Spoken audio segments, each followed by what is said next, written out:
Hello students, welcome to easy concept. So இந்த வீடியோவில் நம்ம என்ன பார்க்க போகிறோம் அப்படின்னு பார்த்தீங்கன்னா, சென்டர் ஸ்டேட் ரிலேஷன்ஷிப்ல இருந்து, அதாவது மத்திய மாநில உறவுகள், அதில் நமக்கு வந்து ப்ரீவியஸ் கொஸ்டின்ல என்னென்ன கொஸ்டின்லாம் கேட்டிருக்காங்களோ அதை தான் நம்ம இதில் டீட்டெயிலாக டிஸ்கஸ் பண்ணி ஒரு கிளாஸ் மாதிரி பார்க்க போகிறோம். ஸோ வாங்க நம்ம வந்து பார்க்கலாம். ஸோ ஸ்ட்ரெயிட்டாக கொஸ்டின்ல போயிடலாமா?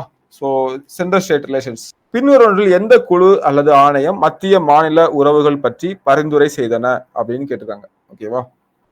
ஸோ இதில் என்னென்ன குழுக்கள்லாம் வந்து வரும் அப்படின்றத நான் வந்து சொல்லிடுறேன் ஃபஸ்ட்டு. ஏன்னா ரொம்ப ரொம்ப ரொம்ப முக்கியமானது. நம்ம எப்படி வந்து இதில் பஞ்சாயத்து ராஜ் லோக்கல் பாடியில் வந்து இந்த குழு கமிட்டிஸ்லாம் பார்த்தோமோ, அதே மாதிரி இங்கேயே நமக்கு வந்து இந்த கம்யூனிட்டிஸ் எல்லாமே ரொம்ப முக்கியம். ஸோ ஃபர்ஸ்ட் வந்து நிர்வாக சீர்திருத்த ஆணையம். ஸோ ஒன்று வந்து என்னன்னு பார்த்தீங்கன்னா ஏஆர்சி, நிர்வாக அட்மினிஸ்ட்ரேட்டிவ் ரிஃபார்ம்ஸ் கமிஷன். ஞாபகம் வச்சுக்கோங்க, இங்கிலீஷில் நிர்வாக சீர்திருத்த ஆணையம், administrative reform commission. Okay, so ஏஆர்சின்னு சொல்லுவாங்க. 1966 இயரை நான் வச்சுக்கோங்க. ரெண்டாவது, இதுல என்னென்ன பரிந்துரைகள் பண்ணாங்க அப்புறம் பார்க்கலாம். ரொம்ப முக்கியமானது, தமிழ்நாட்டில இருந்து போடப்பட்டது ராஜமன்னார் குழு. யார் போட்டிருப்பாங்கன்னா கருணாநிதி ஆட்சி காலத்துல, கருணாநிதி ஆட்சிக்கு வந்த புதுசுல 69 வந்து பண்ணிருப்பாங்க. 71 அறிக்கை வந்து சமர்ப்பிச்சிருப்பாங்க. ஓகேவா? ஸோ அடுத்தது ஆனந்த்பூர் சாஹிப் தீர்மானம். ஃபோர்த் ஒன் மேற்கு வங்க செயல் தீர்மானம். ஸோ ஆனந்த்பூர் சாஹிப் தீர்மானம் 73. 5 சர்க்காரியா குழு. ஓகே, ஸோ மேற்கு வங்க அது எழுதல, அதுவும் வந்துட்டுனா 1977. சர்க்காரியா கமிஷன் 1983. ஸோ இன்னும் ஒன்று பார்த்தீங்கன்னா புஞ்சி கமிஷன். இது மத்திய அரசினால் அமைக்கப்பட்ட முதல் குழு, இது மத்திய ரெண்டாவது குழு. நான் வச்சுக்கோங்க, ரெண்டும் முக்கியமானது. இது வந்து 2007. வெங்கடாச்சலையா குழு இருக்கு. அது என்னன்னு பார்த்தீங்கன்னா அரசியல் அமைப்பு மதிப்பாய்வு குழு. இது நான் வச்சுக்கோங்க. வெங்கடாச்சல ஆணையத்தை வந்து தனியாக எழுதிக்கிறேன். இது என்னன்னு பார்த்தீங்கன்னா அரசியல் அமைப்பு மதிப்பாய்வு தேசிய குழு. மதிப்பாய்வு தேசிய குழு. ஓகேவா? ஸோ இது எல்லாமே மாநிலங்களுக்கு மத்திய சென்டர் ஸ்டேட் ரிலேஷன்ஷிப்புக்காக போடப்பட்ட இந்த ஆணையங்கள். ஓகேவா? அதை பற்றி ஆராயதுக்காக போடப்பட்ட ஆணையங்கள். இப்போ நம்ம வந்து ஆன்சர் பண்ணுவோம். பின்வருவற்றில் எந்த குழு ஆணையம் மத்திய மாநிலங்க உறவுகள் ஆணையம் பற்றி பரிந்துரை செய்தன? இங்க பாருங்க, வெங்கடாச்சலையா கமிஷன் வந்து பாத்தீங்கன்னா அரசியல் அமைப்பு மதிப்பாய்வு குழு. ஓகேவா? அப்ப இது கிடையாது. புரிஞ்சுச்சா? இது எந்த இயர்னு நான் வச்சுக்கோங்க. 2000 போட்டிருப்பாங்க. பிப்ரவரி 22 2000 வரும். ஓகேவா? எல்லாமே 2 வரும். பிப்ரவரி 22, அதாவது 2/02 2000 வரும். ஸோ ஈஸியா நான் வச்சுக்கலாம். சர்க்காரியா கமிஷன் வந்து இங்க இருக்கு. 1983 வந்து போட்டாங்க, இருக்கு. புஞ்சி கமிஷன் 2007 போட்டாங்க, இருக்கு. ராஜமன்னா கமிட்டி இருக்கு. ஓகேவா? அப்போ 2, 3, 4 கரெக்ட். ஸோ இது மட்டும் தான் தவறானது.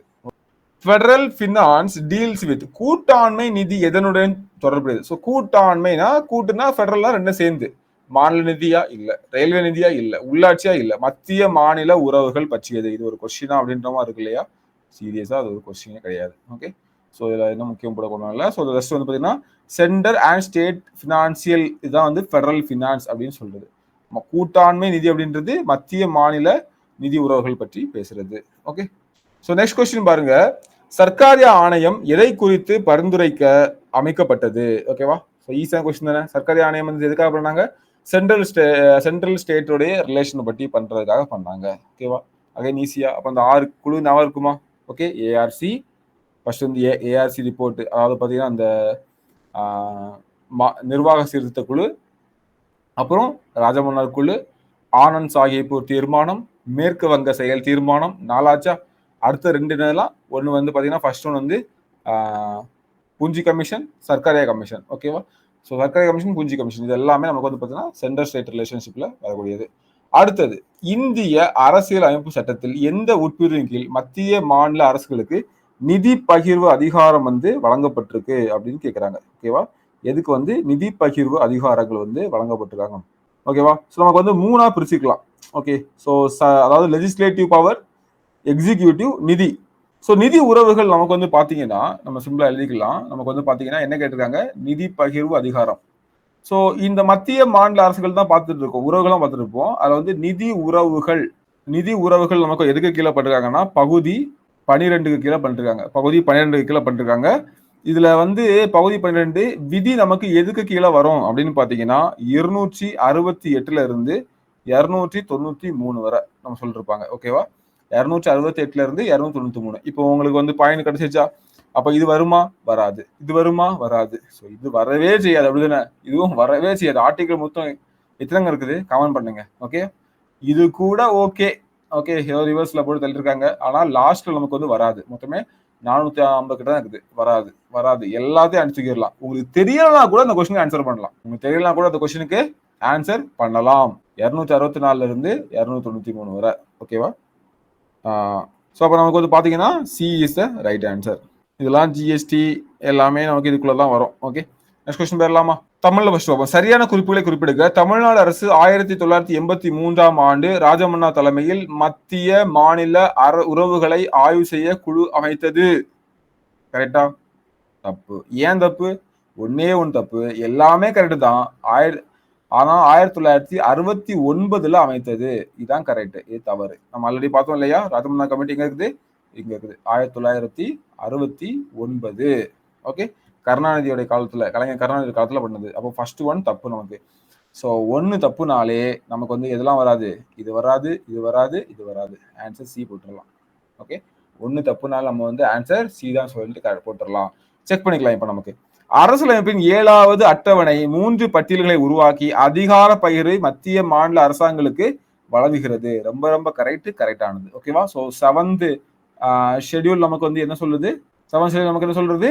இந்த ஃபெடரேஷன்ல இந்த லிஸ்ட் தான் சொல்லுது. அப்படிதானே? Union list, state list, central list, union list, state list, concurrent list, இதை பற்றி தான் நமக்கு வந்து சொல்லுது. இது கரெக்டா? அப்போ கரெக்ட். அதிகார பகிர்வு மத்திய மாநில உறவுகளின் அச்சாணியாக உள்ளது. ரொம்ப ரொம்ப முக்கியமானது. Yes, the central state relationship revolve around the fulcrum of distribution of power between the central and state. கிட்ட கரெக்ட். மத்திய அரசாங்கத்தின் அதிகாரம் தேசத்தின் எல்லை முழுவதும் காணப்படுகிறது. அப்படியா? எஸ், மத்திய அரசால ஒரு நாட்டோடைய எந்த பகுதியிலையும் அவங்க சட்டத்தை ஏற்றலாம். ஒரு மத்திய அரசு நாட்டோட எந்த பகுதியிலையும் அவங்களுடைய என்ன பண்ணலாம்? அவங்களுடைய நிதி அதிகாரத்தை செயல்படுத்தலாம். ஒரு மத்திய அரசு நாட்டோட எந்த பகுதிகளிலையும் அவங்களுடைய நிர்வாக அதிகாரத்தை செயல்படுத்தலாம்.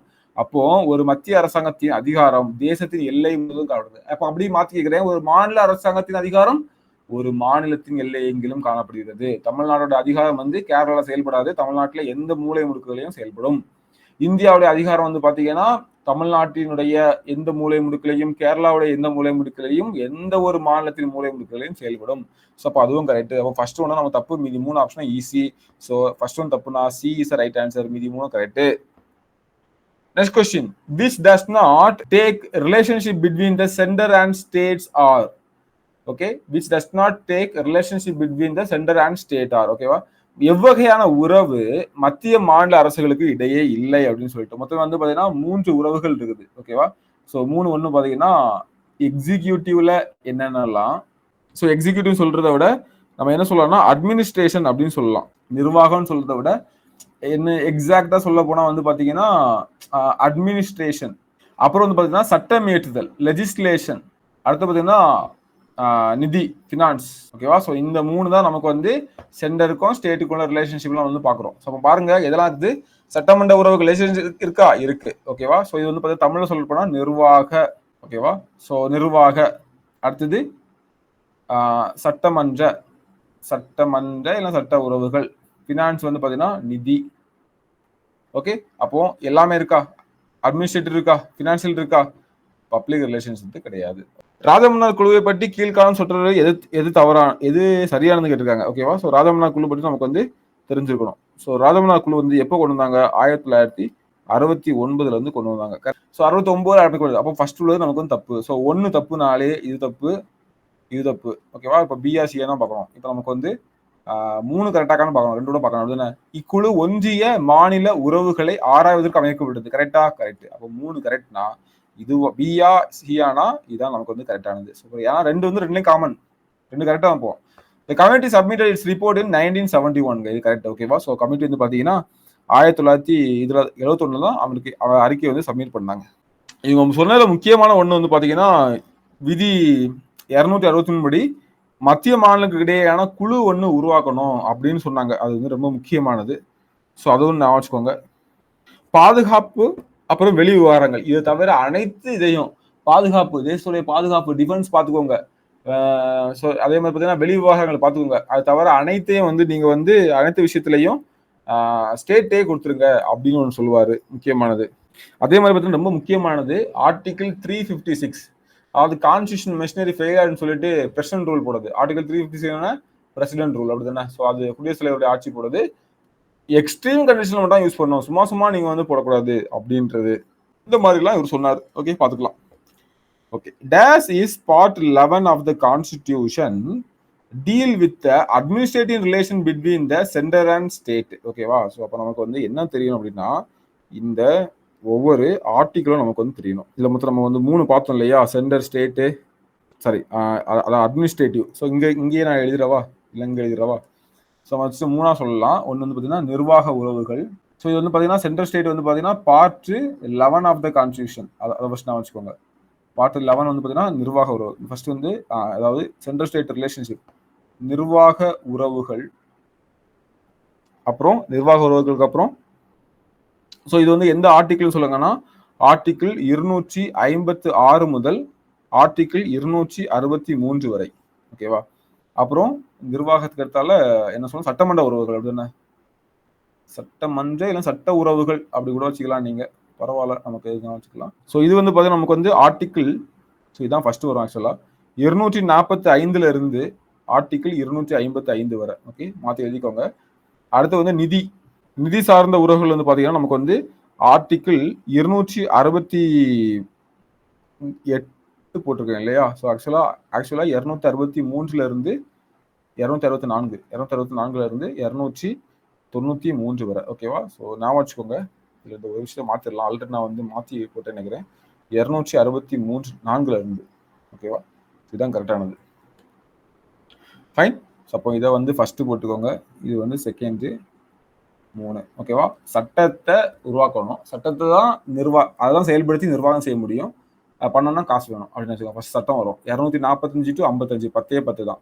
அப்போ 256 டு 63, அப்போ 64 டு 93. ஓகே, இப்போ நம்ம கொஸ்டின் என்ன, மத்திய மாநில அரசுகள் நிர்வாக உறவுகளை பற்றி பகுதி 11 பேசுறது எது அப்படின்னு பார்த்தீங்கன்னா ஆர்டிகிள் 256 டு 63.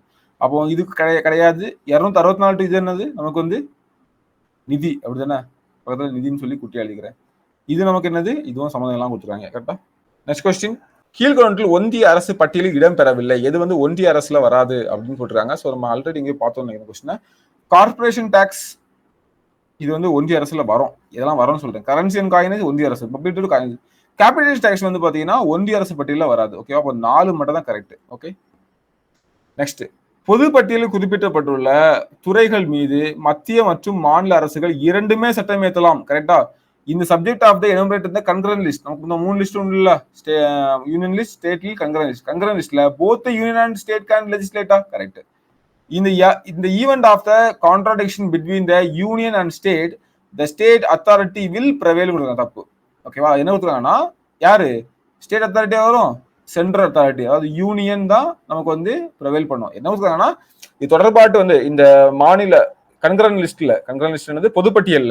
பொதுப்பட்டியல்ல வந்து மத்திய அரசுக்கும் மாநில அரசுக்கும் இடையில வந்து முரண்பாடு வருது அப்படின்னா, முரண்பாடு வரும்போது மாநில அரசின் அதிகாரமே மேலோங்கும் சொல்றது தப்பு. ஓகேவா? யாரோட இதான் மேலோங்கும், மத்திய அரசின் தான் இதோட தான் மேலோங்கும். ஓகேவா? ஸோ மத்திய கொடுத்திருந்தா நமக்கு வந்து கரெக்டா இருந்திருக்கும். ஓகே, ஸோ ஆப்ஷன் 1 கரெக்ட், 2 வந்து தப்பு. ஓகே, நெக்ஸ்ட் கொஸ்டின், இந்திய அரசமைப்பு விதி 264 முதல் 300A வரை எந்த பகுதியில் உள்ளது அப்படின்னு பாத்தீங்கன்னா பார்ட் 12 ஆஃப் த கான்ஸ்டிடியூஷன்.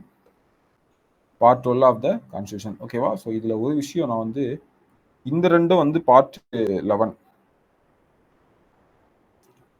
இந்த ரெண்டும் ஸோ பார்ட் 11 காமனா கிடையாது. ஃபர்ஸ்ட் டைம் மாத்தணும்னு நினைச்சேன். இந்த ரெண்டும் வந்து பாத்தீங்கன்னா பார்ட் 11, இது வந்து பார்த்தீங்கன்னா பார்ட் 12 ஆஃப் த கான்ஸ்டிடியூஷன். ஓகேவா? ஸோ நான் வச்சுக்கோங்க.